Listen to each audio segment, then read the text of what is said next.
그 서울 최초의 빵집으로 알려진 그 태극당 빵집이라고 있는데요. 최근에 그 이메일로 그 이 빵집과 관련된 기사를 하나 전해받았습니다. 처음에는 이게 무슨 광고인가 이런 생각을 했는데 그거를 읽어보면서 저에게 굉장히 많은 생각을 하게 만든 내용인데요. 제가 그 기사에서 주목하는 게 뭐냐 하면 이 태극당 빵집이 이제 한때는 굉장히 위기를 맞았다는 거예요. 막 매출이 떨어지고 이제 관심에서 멀어지는 그런 위기를 맞았는데 그 창업주의 손자가 운영을 맡으면서 다시 옛날의 그 명성을 회복하게 되었다, 그런 요지의 내용인데, 그 제가 주목한 게 뭐냐 하면은 그렇게 침체에 빠졌던 그 빵집이 회복하게 된 그 출발이 바로 그 창업주의 손자가 이 침체에 대한 자각이 있었다, 이 침체에 대하여 위기감을 느끼게 되었다, 이것으로 시작을 했다는 겁니다. 이게 무슨 말인가 하면은요, 그 손자 입장에서는 그 할아버지가 만든 그 빵집이 늘 막 그냥 손님이 북적거리고 늘 잘 되고 그런 것으로 늘 생각을 했는데, 2012년도에 그 손자가 그 빵집 카운터를 보기 시작했는데 거기서 충격을 받은 겁니다. 자기 생각하고 완전히 달라져 가지고 이 빵집의 그 매출이 얼마나 떨어졌는지, 비가 오면은 빵집 전체 매출이 뭐 100만 원도 안 나오는 그런 날도 있었고요. 또 심지어는 카페 매출이 그 제로인 날도 있었다는 게, 손님이 한 명도 안 왔다는 거 아닙니까? 늘 이 할아버지가 만든 이 태극당 빵집은 항상 손님으로 붐비고 장사가 잘 되고 그런 생각을 하고 있었던 그 손자가 현실을 보면서 너무나 충격을 받아가지고요, 이게 잘못하면은 이게 문을 닫을지도 모른다는 그런 위기감을 가졌다는 겁니다. 그 충격을 경험하고 난 이후에 이제 그 손자가 자기 할아버지와 아버지 뒤를 이어가지고 그 가게를 이제 운영을 맡게 되었는데, 머릿속에서는 온통 자기가 그 카운트 볼 때에 느꼈던 그 위기감으로 가득했다는 겁니다. 그 손자의 위기감을 기사에서 이렇게 표현했습니다. 뭐라도 해야겠다, 안 그러면 태극당 문을 닫을 수도 있겠다는 생각뿐이었어요. 이런 절박함을 가지고 이제 그 손자가 경영을 맡으면서 완전히 다 리모델링을 하고, 또 젊은 고객을 잡기 위해 가지고 커피 맛을 새롭게 하고, 또 핵심 메뉴를 개발하고, 또 브랜드도 바꾸고, 다 바꾼 거예요. 저는 그 태극당 건물 벽에 이런 구호가 있다는 내용이 참 인상적이었는데요.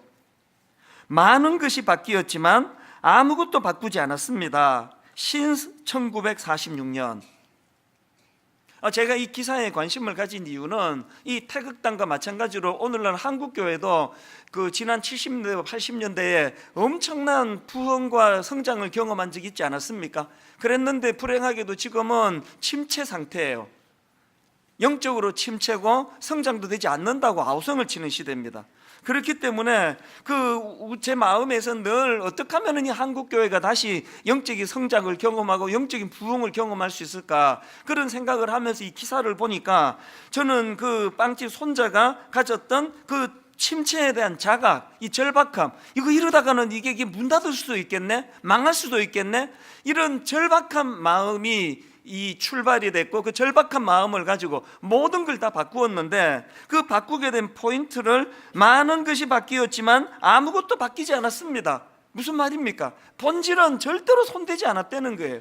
이 본질은 바뀔 수가 없지만 본질 빼고는 비본질적인 모든 걸 다 바꿨다는 얘기 아닙니까? 이 오늘 우리 한국교회에 접목되는 내용 아니겠습니까? 그리고 오래 예수 믿은 저 같은 이런 모태신앙과 또 중직자들, 우리 모두가 다 이 굳어져 있는 이 여러 가지 관행들과 이 본질과 상관없는 것들은 다 바꾸어야 되는 이런 절박함이 필요하지 않을까, 그런 생각을 제가 해보게 된 것입니다. 제가 이 기사를 보던 그 당시로는 오늘 본문 말씀을 여러 번 읽으면서 묵상하던 그런 상황이었는데요, 오늘 본문에도 보면은 그 빵집 손자와 같은 그런 절박한 심정을 가진 한 사람이 등장을 합니다. 오늘 본문은 예수님이 들려주신 비유의 말씀인데, 그 등장인물이 가진 절박함을 한번 보십시오. 5절입니다. 또 이르시되 너희 중에 누가 벗이 있는데 밤중에 그에게 가서 말하기를 벗이여 떡 3덩이를 내게 구워달라, 왜 떡 세 덩이를 구하는가 하니까 여행 중에 지금 자기를 찾아온 친구가 있는데 그 친구를 대접할 빵이 없는 거예요. 그래서 이제 이 떡 세 덩이를 구하고 있는데 이 밤중에 찾아갔다는 게 뭘 표현하기 위한 내용일까요? 그만큼 절실하다는 거예요. 그만큼 절박하다는 겁니다. 그래서 차면이고 뭐고 막 문을 막 두드리면서 빵 세 덩이만 좀 빌려달라고 구해달라고 그렇게 지금 절박하게 구하고 있는 것입니다.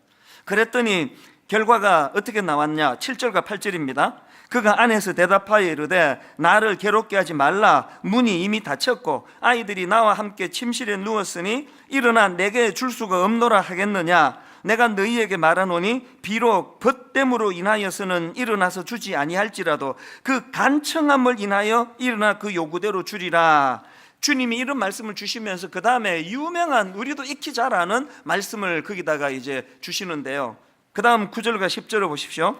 내가 또 너희에게 이르노니 구하라 그러면 너희에게 주실 것이요 찾으라 그러면 찾아낼 것이요 문을 두드리라 그러면 너희에게 열릴 것이니 구하는 이마다 받을 것이요 찾는 이는 찾아낼 것이요 두드리는 이에게는 열릴 것이니라. 지금 주님이 이 비유를 통해 뭘 강조하는 겁니까? 절박함, 간절함, 체면을 뛰어넘는 그런 절실함을 가지고 구해야 된다는 그 이야기를 지금 하고 계시는 거 아닙니까? 사실 저는 지난 2주 동안에 미국의 그 라스베가스에 있는 한 교회하고 또 산호세에 있는 한 교회의 그 집회를 다녀왔는데요. 사실 이번 집회는 뭐 제가 결정할 수 있는 사안이 아니라 무조건 가야만 되는 집회였습니다. 왜 그러냐 하니까 라스베가스의 그 장로님은 어떤 분인가 하면 이제 분당 우리 교회가 처음에 이제 개척을 시작할 때 이 송림중고등학교 학교를 빌리는 것을 저희가 절실히 원했는데요. 이건 누가 봐도 이거는 거절당할 수밖에 없는 상황입니다. 담임 목사인 저는 목회 경험이 하나도 없는 42살짜리 아주 젊은 목사고 성도들 다 해봐야 그때 30 몇 명이 모여가지고 기도하고 있던 그런 상황이니까 사실 학교 입장에서는 이거 임대료라도 제대로 낼 수 있는 상황이 아니거든요. 그래서 우리가 송림중고등학교를 빌릴 확률은 이거는 거의 0%예요. 그랬는데 기적이 일어났거든요. 물론 하나님이 하셨지만 그 과정에서 결정적으로 도와주신 분이 몇 분 계시는데요. 그 중에 한 분이 이 라스베가스에 있는 교회를 출석하시는 장로님이세요. 이 장로님이 한국 방문을 오셔가지고 나 좀 만나자 그러고 오셔가지고는 이제 당신 교회에 와서 집회를 좀 해달라 그러는데 그걸 제가 어떻게 거절합니까?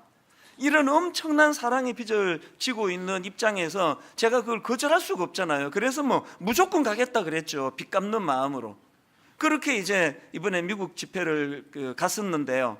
사실은 연초에 그 자리를 비우는 게 저한테도 큰 부담이었고, 그러나 이거는 어쩔 수 없다. 난 빚 갚으러 가야 된다. 그렇게 의무감을 가지고 갔는데요. 이번에 얼마나 제가 영적으로 공급을 받고 충전이 되고 은혜를 받았는지 모릅니다. 왜 그러냐 하니까요. 여러분이 다 아시지만 그 라스베가스라는 지역은 그 한국 교민이 많이 사는 곳이 아니에요. 그러다가 보니까 다들 이제 그 성도들이 목말라 하고 있다는 겁니다. 저를 초청한 라스베가스의 그 교회도요, 성도님들이 한 80여 명 모이는 그런 교회인데 놀랍게도 300명이 넘게 모였다는 겁니다. 그러니까 막 은혜 받고 싶어서 내 교회고 남의 교회고 상관하지 않고 막 모여든 거예요. 제가 들어보니까 그 샌디에고라는 지역에서 부부가 막 은혜 받고 싶어 가지고 아예 이쪽으로 먼 이 라스베가스로 와가지고 3일 동안 호텔에서 묵으면서 그렇게 집회에 참석했다는 겁니다. 그러니까 분위기가 얼마나 뜨거웠겠습니까? 그건 그 다음 주에 있었던 산호세 교회에서의 집회도 마찬가지예요. 제가 참 감동을 받았던 게요, 너무너무 갈급하니까 성도님들이, 그 어떤 성도님은요 앞자리에 와서 은혜 받아야 된다, 말씀은 앞에서 와서 들어야 된다, 그래가지고 저녁 7시 반에 예배가 시작이 되는데 오후 4시쯤부터 와서 앉아서, 그것도 그 중학교 다니는 어린 딸을 데리고 오셔가지고 저녁도 굶고 막 그런 분이 막 꽤 많았다는 거예요. 그러다가 보니까요, 그 산호세 교회는 본당이 굉장히 큰 교회인데 7시 반 집회인데 6시 반에 벌써 다 만석이 다 됐다는 겁니다.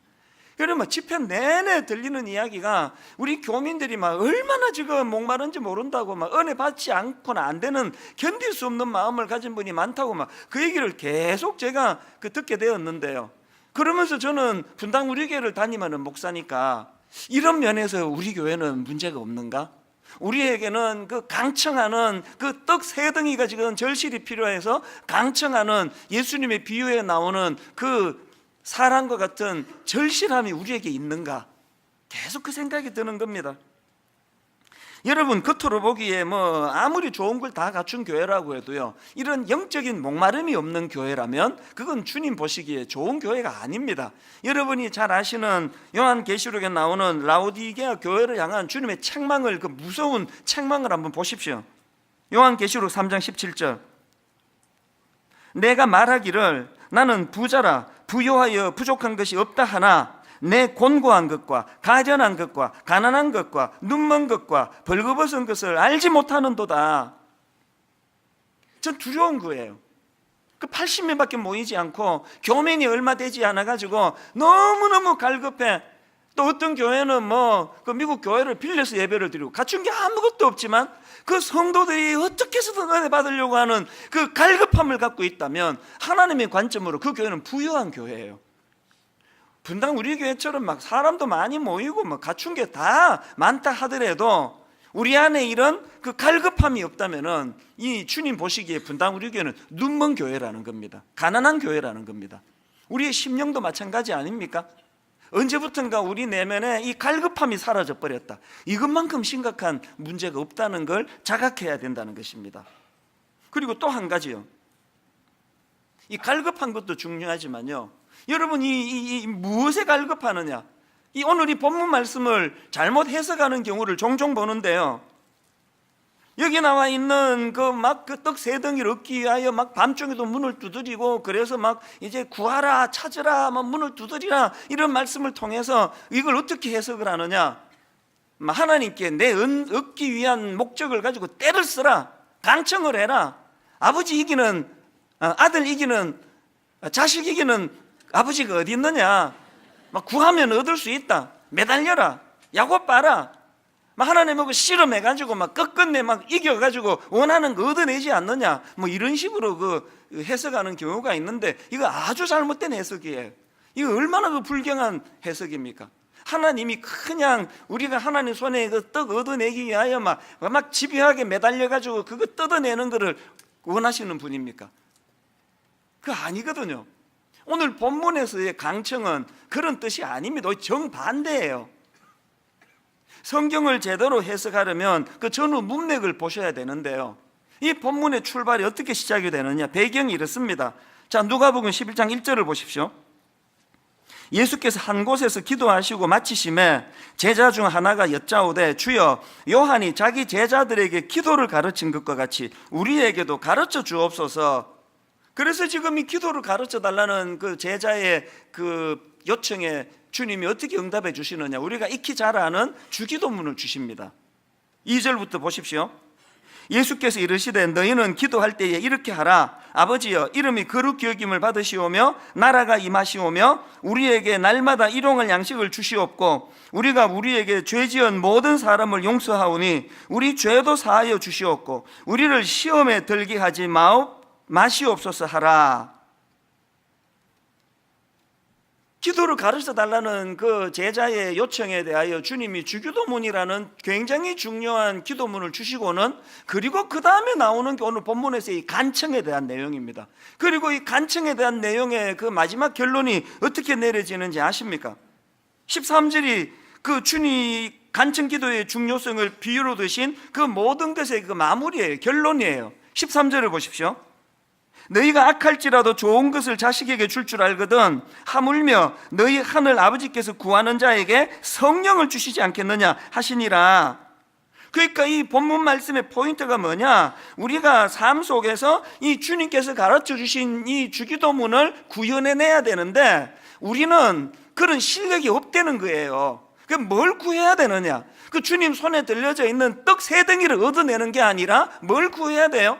주님이 가르쳐주신 그 기도문을 잘 이해하고 깨달을 수 있도록, 그리고 깨달은 그것을 우리는 삶 속에서 살아낼 수 없기 때문에 그것을 가능하게 하시는 성령님을 구하기 위하여 강청하며 기도하라는 거예요. 성령을 주시옵소서. 기도는요, 내가 의도하는 그 무엇을 받아내기 위하여 하나님의 뜻을 꺾는 게 기도가 아니에요. 반대입니다. 기도는 철저하게 하나님의 뜻을 구하고 그 하나님의 뜻을 삶 속에서 잘 구현할 수 있도록 성령님을 구하는 게, 그게 기도라는 거예요. 오늘 교회를 들여다보면은 너무나 혼란하고 혼미한 거예요. 왜? 주님이 샘플로 주신 기도문은 온데간데 없고 그저 내 원하는 거, 내가 바라는 거, 이거 얻어내기 위해 가지고 막 하나님을 그냥 그러다가 보니까 점점 하나님을 꼭 무슨 내가 부리는 하수인처럼 취급하는 기도를 자칫 잘못하면 드릴 수가 있다는 거예요. 그렇기 때문에 우리가 이 어떤 소원을 가지고 강청하는 기도도 필요하지만 뭘 구하느냐가 더 중요합니다. 이런 의미에서 저는 이제 좀 더 구체적으로 우리가 그 주님께 무엇을 간청해야 하는지 이런 부분을 좀 살펴보고 싶은데요. 여러분, 우리가 무엇을 간청할 것입니까? 첫째로요, 교회 공동체의 정체성과 사명의 회복을 놓고 간청해야 돼요. 이게 무슨 말씀이냐? 자, 본문 1절에 그 제자의 요청을 다시 한번 주의 깊게 보십시오. 예수께서 한 곳에서 기도하시고 마치심에 제자 중 하나가 여짜오되, 주여, 요한이 자기 제자들에게 기도를 가르친 것과 같이 우리에게도 가르쳐 주옵소서. 지금 그 한 제자가 예수님께 기도를 가르쳐 달라고 하면서 무슨 부연의 그 부탁을 드립니까? 요한이 자기 제자들에게 기도를 가르친 것 같이. 이거의 배경이 뭐냐 하면은요, 그 당시에는 각 공동체마다 그들 나름대로의 정체성과 사명을 담은 기도문이 있었다는 거예요. 그러니까 요한을 따르는 요한 공동체는 그 요한과 더불어서 그 공동체가 추구하는 사명을 놓고 정체성을 놓고 구하는 기도문이 있었고요. 또 그런가 하면은 그 당시 유대인들도 하루에 3번씩 쉐몬의 에스레라고 부르는 18개 기도문이 있었다는 겁니다. 이 제자가 뭘 요구합니까? 예수님을 따르는 우리도 우리의 정체성과 우리 예수님을 따르는 우리들이 가져야 되는 사명을 놓고 드릴 수 있는 기도를 달라는 거예요. 그렇기 때문에 여러분, 이 주기도문은요, 예수 믿는 공동체, 교회가 어떤 정체성을 가지고 있고 어떤 사명을 가지고 있는지 녹아 있는 것이 이게 주기도문이에요. 자, 그렇다면은 주기도문에는 교회와 관련해서 어떤 정체성과 사명이 담겨져 있습니까? 이 질문에 대한 답이 2절 안에 다 녹아 있습니다. 자, 2절 앞부분을 먼저 한번 보십시오. 예수께서 이르시되 너희는 기도할 때에 이렇게 기도하라. 아버지여. 이 뭘 의미합니까? 복잡하게 생각할 거 없습니다. 교회는 하나님을 아버지로 부르는 사람들이 모여 이루는 공동체예요. 더군다나 로마서 5장 10절 곧 우리가 원수되었을 때에 그의 아들의 죽으심으로 말미암아 하나님과 화목하게 되었은즉, 교회는 어떤 정체성을 가진 공동체입니까? 원수된 우리를 위하여 독생자 예수 그리스도를 보내주심으로 그 원수된 우리가 십자가로 말미암아 하나님과 화해를 했어요. 그리고 그거로 끝나지 않고 그 하나님을 아버지라고 부를 수 있게 된 사람들이 모인 공동체, 이 교회예요. 그러니까 이 교회 공동체적으로 뭘 구해야 될까요? 아버지 하나님과의 친밀감이에요.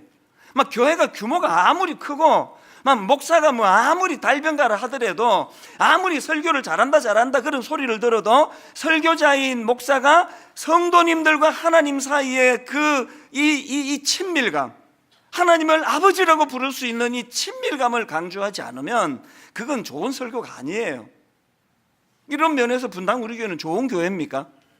여러분, 이 교회는 하나님을 아버지라고 부를 수 있는 사람들이 모였다고 한다면, 여러분, 하나님 앞에서 우리는 하나님과의 그 친밀감이, 인티머시라는 단어를 저는 굉장히 중요하게 생각하는데요, 이 하나님과의 친밀감이 문제가 없습니까, 여러분은?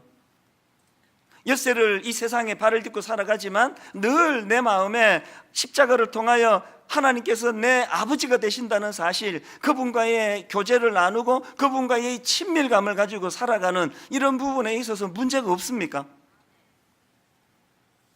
요수아 1장에 보면은 그 유능한 지도자 모세는 죽고 아무 경험이 없는 애송이 같은 젊은 요수아가 후계자로 이제 세움을 받았는데 벌벌벌벌 떨고 있는 상황에 하나님 주신 메시지가 뭡니까? 요수아 1장 5절, 내 평생에 너를 능히 대적할 자가 없으리니 내가 모세와 함께 있었던 것과 같이 너와 함께 있을 것임이라. 내가 너를 떠나지 아니하며 버리지 아니하리니. 이 점에서 모세가 얼마나 위대한가 하면요, 자, 출애굽기 33장 17절 18절 이 부분을 세 번역으로 한번 보시겠습니까? 주님께서 모세에게 말씀하셨다. 무슨 말씀을 주시는지 보세요. 내가 너를 잘 알고 또 너에게 은총을 베풀어서 네가 요청한 이 모든 것을 다 들어주마. 그랬더니 모세가 어떻게 반응하느냐. 18절, 그때의 모세가 저에게 뭘 달라는 거예요? 주님의 영광을 보여주시옵소서. 오늘 교회 공동체가 구해야 되는 게 뭐예요? 그 떡 세 덩이가 뭐예요? 부자 되는 거? 뭐 우리 아들 좋은 대학 가는 거? 막 사람들 앞에서 막 엄청난 어떤 명예를 누리는 거? 모세는 그런 거 구하지 않았습니다. 교회 공동체는 뭘 구해야 됩니까? 하나님 아버지를 구해야 돼요. 그분을 아버지라고 부를 수 있게 만들어 주신 예수 그리스도의 십자가를 소중히 여기고 원수되었던 우리가 하나님과 화해한 존재가 되어 그분이 내 안에서 일하시고 계시다는 거. 그래서 우리가 남자분 보고 형제님 이렇게 부르자. 우리가 무슨 피가 섞였습니까? 형제는 무슨 형제예요? 여성도들을 보고 자매님 이렇게 부를 수 있는 게 뭐예요? 십자가로 우리는 한 하나님을 아버지로 모시게 됐다는 것을 표현하는 공동체의 모습 아닙니까? 여러분은 무엇을 구하고 계세요? 무엇에 목말라 계세요?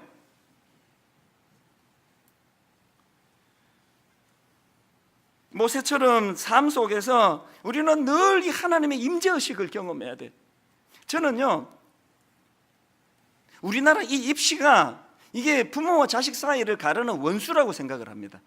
가장 중요한 사춘기 시절에 그 대학 입시 이런 것 때문에 그냥 대화도 못하고 그냥 공부만 하라 그래가지고, 저는 요즘에 이제 입시가 다 끝난 지금 제 새아이와 정말 아름다운 교제하기에 목이 말라 있는 사람이에요. 너무나 우리 아이들과는 교제하고 싶은데요, 이 길이 안 나 있어요. 얼마나 어색한지 몰라요. 이상하게 우리 애들은 우리 아빠가 좀 대화 좀 하자 그러면 막 뒷목을 잡고 막 또 지루하다는 거예요. 근데 뭐 말만 하면은 아빠는 그렇게 왜 이렇게 좋은 이야기를 지루하게 하느냐고 되게 이렇게 지루하다네요. 뭐 말만 하면은 또 잔소리 하신다고. 이 문제가 얼마나 제 마음을 아프게 하는지 몰라요. 더 친해지고 싶거든요. 왜? 내가 걔 아버지잖아요. 내가 더 가까이, 더 친밀하게. 이게 무슨 뭐 과업 수행하듯이 또 걔들은 내 주머니에 있는 그 돈에만 관심을 가지고 뭐 돈 주세요 이런 관계를 원치 않거든요. 이게 오늘 우리를 향한 하나님 아버지의 마음 아닐까요? 여러분은 하나님과의 친밀감이 있습니까? 하나님을 아버지라 부를 수 있을 만큼 그 친밀함이 있습니까? 우리 교회에 청년이 얼마나 많습니까? 청소년이 뭐 얼마나 많습니까? 수천 명이에요. 그리고 또 우리 젊은이들이 고맙게도 저를 얼마나 좋아합니까? 착각인가? 내가 보기엔 좋아하는 것 같아요. 이 길 가다가 만나면 막 펄쩍펄쩍 뛰고 막 목사님 뭐 손 한 번만 잡아주세요. 막 어떤 애는 또 막 사인해 주세요. 그런 애도 있어요. 저를 진짜 좋아하는 것 같아요. 그러나 여러분, 막 수천 명의 청년이 너무너무 저를 좋아한다 하더라도요, 제 방에 사무실에 와가지고 뭐 허락도 안 받고 냉장고 마음대로 열고 음료수 자기 마음대로 꺼내 마시는 애들은 우리 교회 중고등부 대학 정원 중에 딱 3명밖에 없습니다. 딸 2, 아들 1 말고는요 그렇게 할 수 있는 사람 없습니다. 여러분 하나님과 여러분과의 관계가 그 우리 교회의 수천 명의 청년과 저 사이의 그런 관계입니까? 아니면은 그 새아이 안에 들어가십니까? 하나님이 여러분의 아버지세요? 그분의 인티머시, 그분과의 친밀감을 여러분 누리고 계십니까? 하나님의 임재를 사모하고 계세요?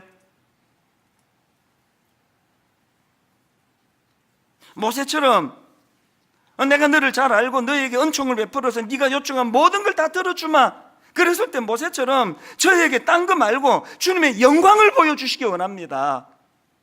이런 목마름이 있으시냐고요. 제가 원래 들어와서 우리 교회를 들여다보면 아무리 생각해도 이 교회가 이게 지금 너무 건조해 가고 있는 거 아닙니까? 하나님을 갈망하는 마음이 지금 사라지고 있는 거 아닙니까? 이 어떻게 하면 이걸 회복해야 되느냐고요. 그런가 하면은 2절 뒷부분을 보십시오. 예수께서 이르시되 너희는 기도할 때에 이렇게 하라. 아버지여 이름이 거룩히 여김을 받으시오며 나라가 임하시오며. 하나님을 아버지라고 부르는 공동체라면 당연히 우리 때문에 하나님의 이름이 이 땅에서 더럽혀지지 않기를 갈망하는 마음이 있어야 되는 거 아닙니까? 하나님을 아버지로 부르는 사람들이 모인 공동체라면 당연히 이 땅에서도 하나님께서 다스리시는 하나님의 나라가 임하기를 갈망하며 기도해야 되는 게 정상 아닙니까? 그 기도하고 계십니까? 온통 땅의 것에만 지금 몰두해가지고 그냥 하나님이고 뭐고 아버지인지 할아버지인지 관심 없고 기도 응답이나 해달라고. 기도 응답이나. 그럼 못된 자식들 뭐라고 그 아빠가 대화 좀 하자 그러면 아빠 다 거두절미하고 돈 달라고요. 돈. 이게 오늘 하나님 앞에 우리의 태도가 아니냐고요.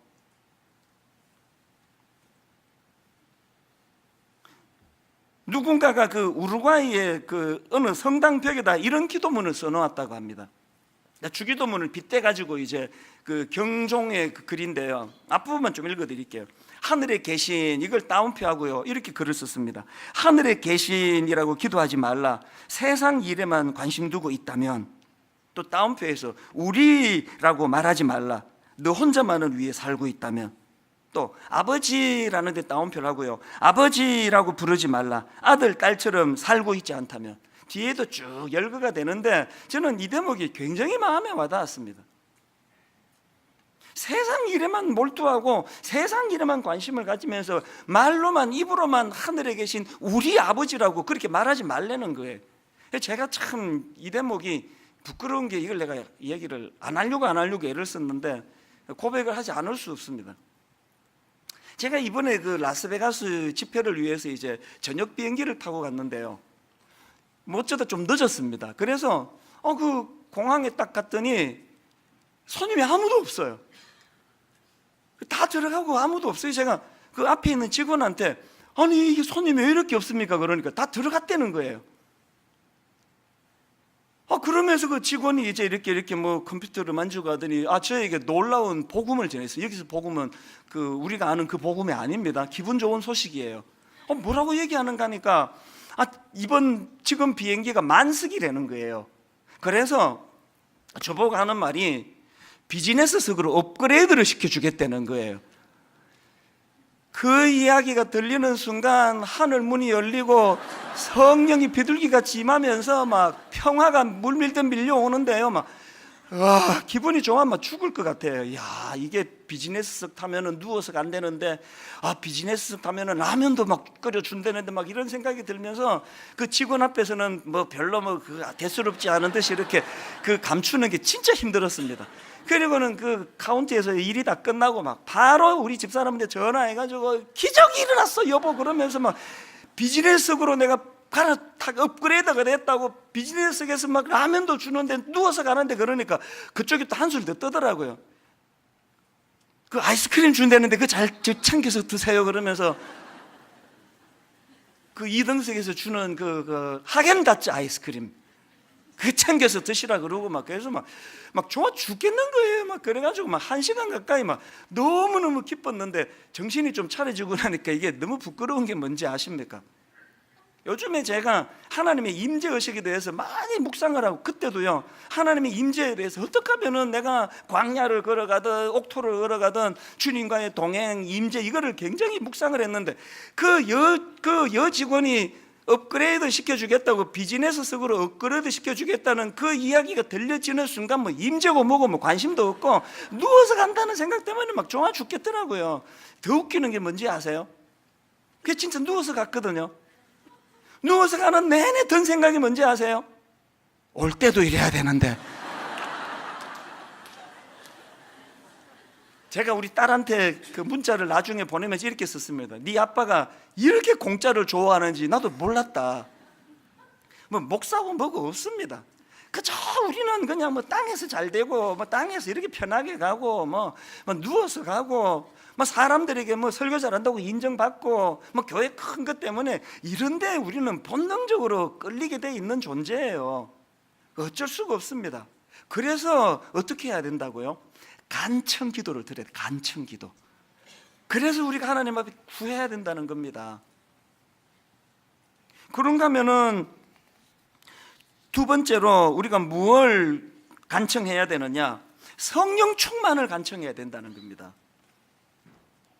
제가 앞에서 말씀드린 것처럼 오늘 본문의 최종 결론이 13절이거든요. 너희가 악할지라도 좋은 것을 자식에게 줄 줄 알거든 하물며 너희 하늘 아버지께서 구하는 자에게 성령을 주시지 않겠느냐. 이 성령 충만을 구하라는 거예요. 왜?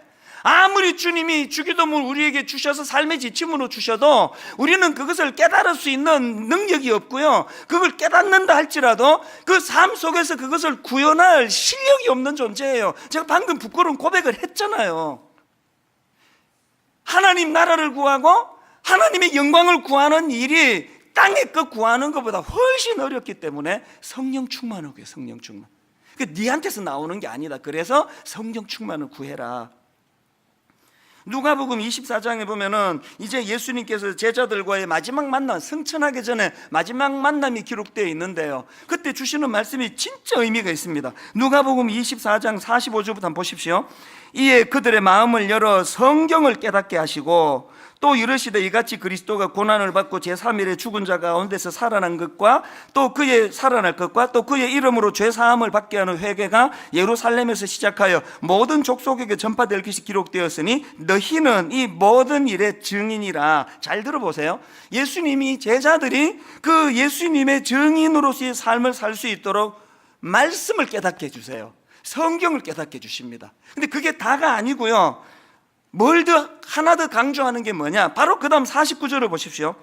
볼지어다 내가 내 아버지께서 약속하신 것을 너희에게 보내리니 너희는 위로부터 능력으로 입혀질 때까지 이 성에 머물라 하시니라. 무슨 뜻입니까? 정인의 삶을 살기 위해서 말씀의 깨달음도 중요한데 그 갖고는 안 된다는 거예요. 말씀의 깨달음에다가 위로부터 능력이 덧입혀지는, 다시 말해 성령의 충만함을 입어야 된다는 겁니다. 오늘 말씀의 깨달음은 많이 있는데 성령의 충만함이 없다면 그건 옳은 그리스도인의 자세가 아니에요. 사도행전 1장에 보면 이 예수님의 말씀에 순종하는 제자들의 모습을 볼 수 있는데 그들이 성령 충만을 위해 기도합니다. 사도행전 1장 14절에 보면 제자들이 여자들과 예수의 어머니 마리아와 예수의 아우들과 더불어 마음을 같이하여 어떻게 합니까? 오로지 기도에 힘쓰니라. 사도행전 1장에서 오로지 기도에 힘쓰니라는 이 주님 말씀에 순종했기 때문에 사도행전 2장에서 전무후무한 강력한 성령의 역사가 일어나는 거예요. 다시 말씀드립니다. 부끄러운 고백이지만 제가 아무리 봐도 분당 우리 교회가 17년 전에 그 초심을 잘 지키고 있는 것 같지 않습니다. 이게 지금 라우디게아 교회가 돼가고 있는 거 아닌가 두려움이 저에게 있습니다. 다 갖추었는데 여러분 정말 하나님 아버지로 목마르세요?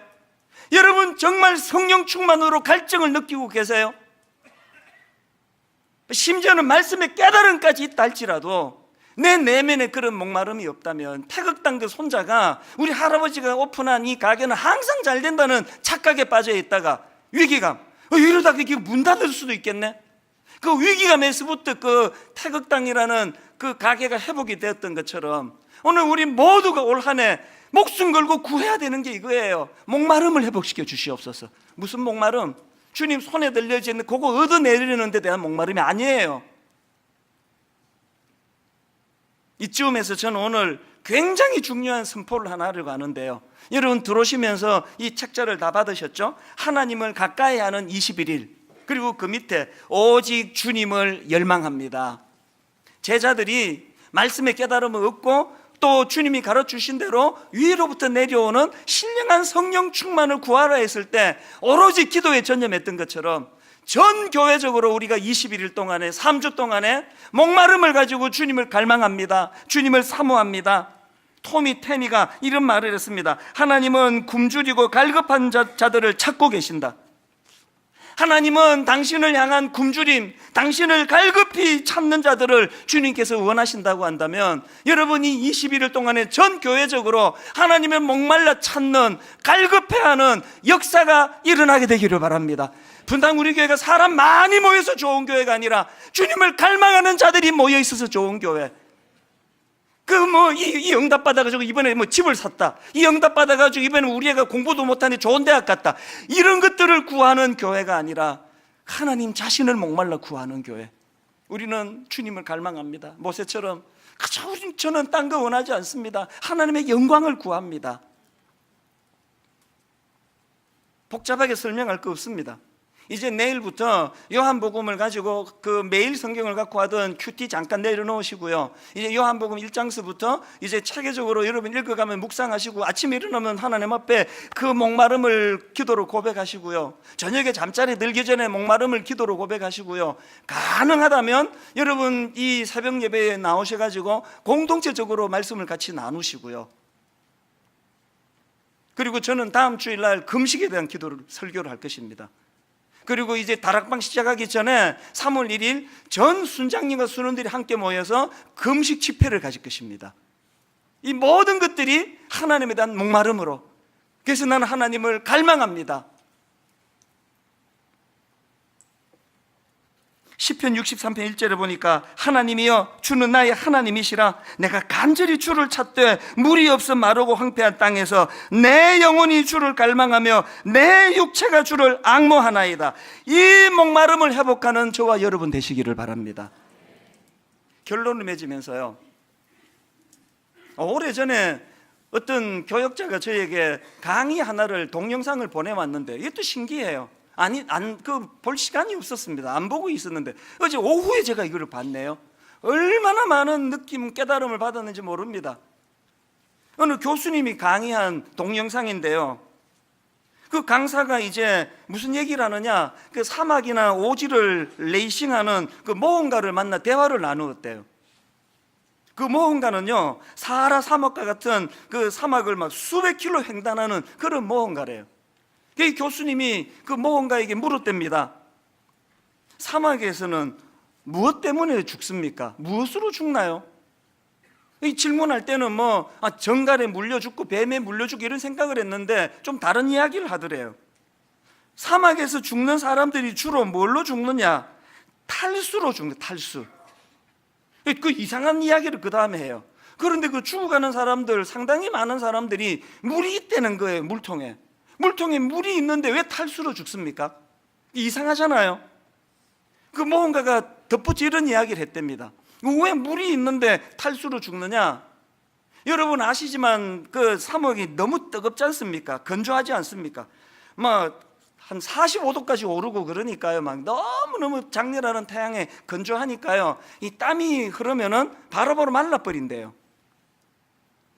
우리가 여름에 막 땀 흘리고 하면은 이거 물로 보충해야 되겠네, 자각이 되는데요. 사막을 횡단할 때는 땀이 안 나니까 바로바로 식으니까 인식을 못 한다는 게, 지금 사실은 몸에서 지금 많이 땀으로 배출돼서 탈수가 일어나는데 못 느낀다. 그러다 죽는다는 거예요.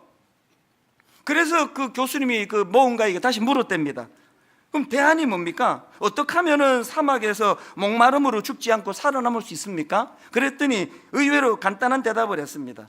자기가 느끼는 목마른 거 상관없이 일정한 시간을 정해놓고 마셔야 된다는 거예요. 일정한 보폭을 따라 목마름이 느껴지지 않더라도 일정한 거리를 걷고 나면 마셔줘야 된다는 거예요. 오늘 여러분에게 지금 목마름이 느껴지지 않는 것이 그게 곧 충만하다는 걸 얘기하는 거 아닙니다.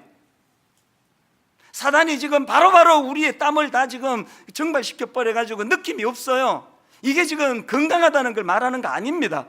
내가 목마름이 느껴지지 않더라도 일정한 시간을 따라 물을 마셔줘야 된다면 여러분, 이제 이 하나님을 가까이 하는 21일 전 교회적으로 선포할 때에 순종하면서, 아버지 내가 너무 무뎌지고 주님을 갈망하는 목마름이 느껴지지 않는다 할지라도, 아버지 이 3주간 21일 동안에, 그리고 이제 다음 주일 선포될 금식과 더불어서 한번 내 영혼의 목마름이 해갈될 수 있도록 영혼의 생수를 허락하여 주시옵소서.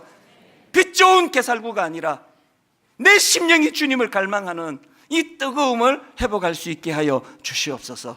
이 기도가 전 교회적으로 선포되기를 바랍니다. 이제 오늘 여러분 이런 마음을 담아가지고 우리들의 찬양 474번이에요. 주께 가까이 날 이끄소서. 참 이 목마름을 보세요. 간절히 주님만을 원합니다. 간절히 주님만 원합니다. 지금까지는 주님에 의해 얻게 될 그 선물에 목이 말랐다면, 이제는 그 주님 자신, 주님 자체의 목마름을 가지고 가기 원합니다. 주님은 당신을 목말라 하는 자를 기뻐하신다고 한다면 이 목마름을 제가 하나님 아버지 가지기를 원합니다. 소원을 가지고 우리 한번 이렇게 찬양하지 않으시겠습니까? 주께 가까이 날 이끄소서. 간절히 주님만을 원합니다. 채워주소서. 주의 사랑을 진정한 찬양 드릴 수 있도록 다시 한번 선포하기 원합니다. 주께 가까이 날 이끄소서. 간절히 주님만을 원합니다. 채워주소서. 무엇을요? 주의 사랑을 진정한 찬양 드릴 수 있도록 목마른 나의 영혼 주를 부르니 나의 마음 만져주소서. 주님만을 원합니다. 더 원합니다. 나의 맘 만져주소서. 목마른 나의 영혼, 나의 영혼 주를 부르니 나의 마음 만져주소서. 간절히 사모합니다. 주님만을 원합니다. 더 원합니다. 나의 마음 만져주소서.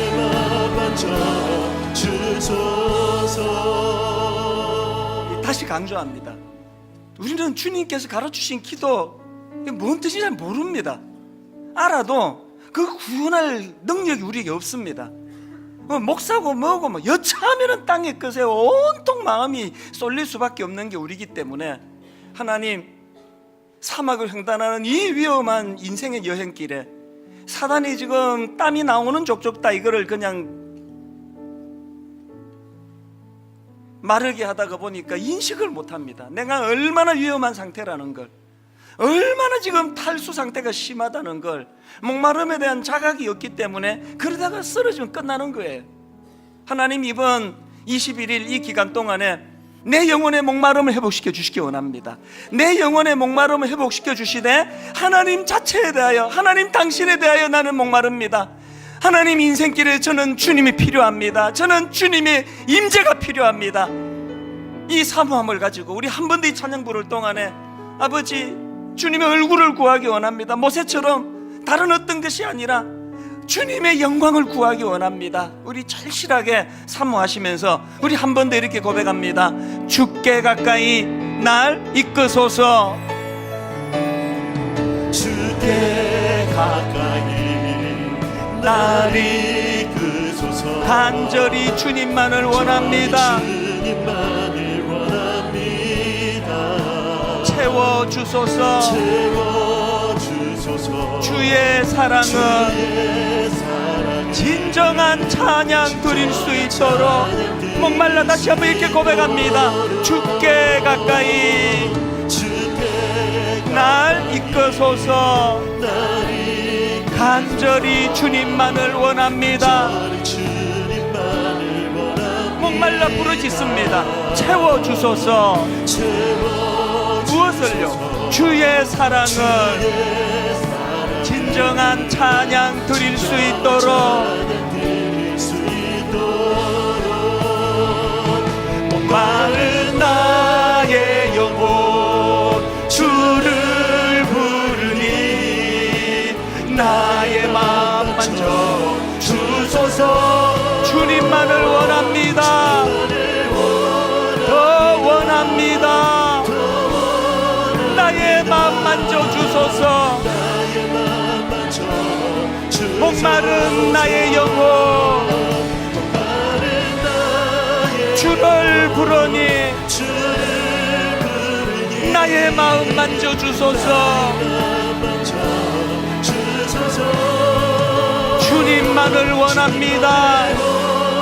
더 원합니다. 나의 마음 만져 주소서. 오 주님 채우소서.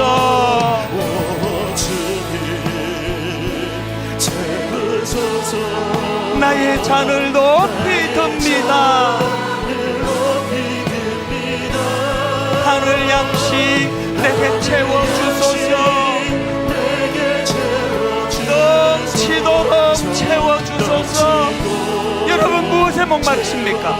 오 주님 채우소서.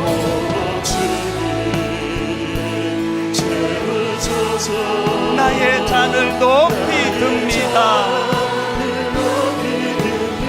하늘 양식 내게 채워주소서. 넘치도록 채워주소서. 우물가의 여인처럼 난 구했네. 뭘 구했습니까? 헛되고 헛된 것들은 그때 주님 하신 말씀, 내 세매와 생수를 마셔라. 많고 많은 사람들이 찾았었네.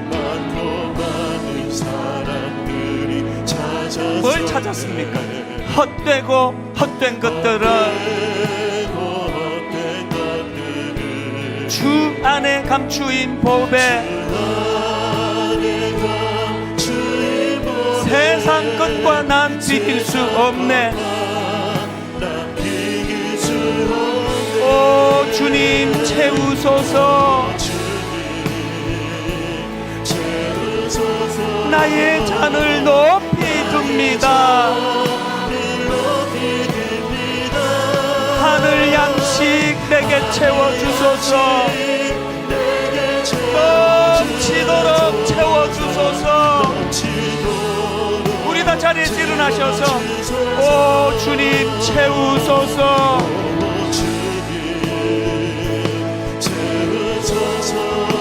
나의 잔을 높이 듭니다.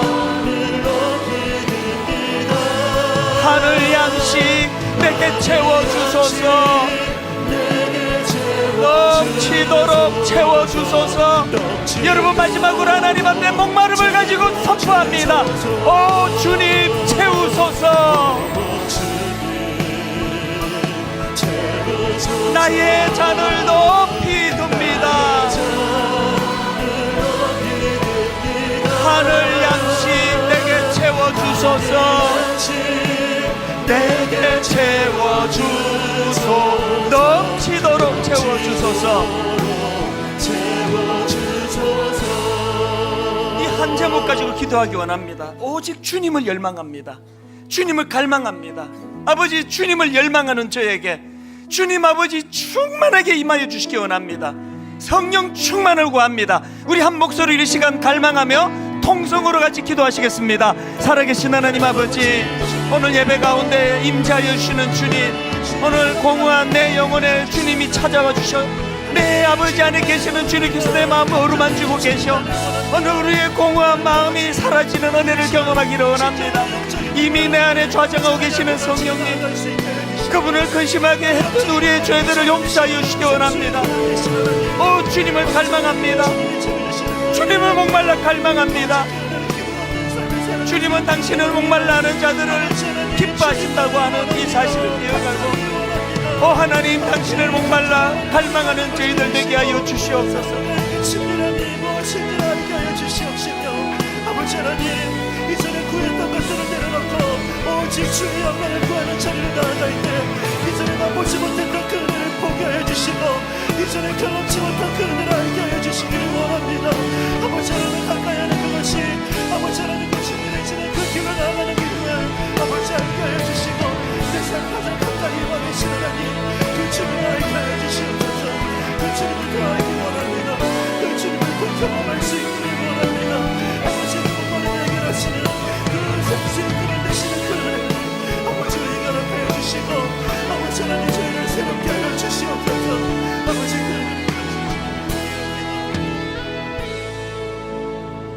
하나님이여, 주는 나의 하나님이시라. 하나님이여, 주는 나의 하나님이시라.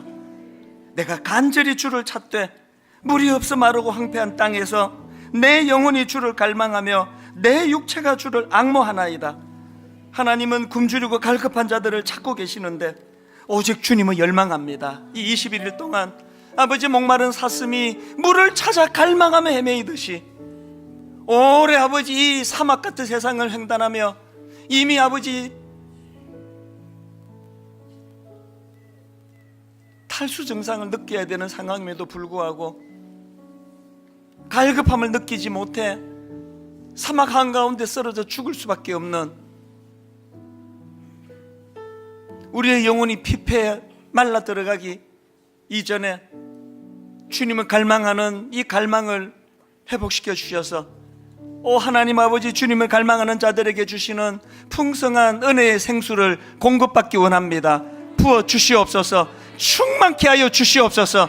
전 교회적으로 하나님의 은혜를 갈망하며 사모하며 주님을 찾는 자들을 주님께서 기뻐 만나 주신다는 사실을 이번 21일 기간 동안에 경험하며 누리는 축복을 허락하여 주시옵소서.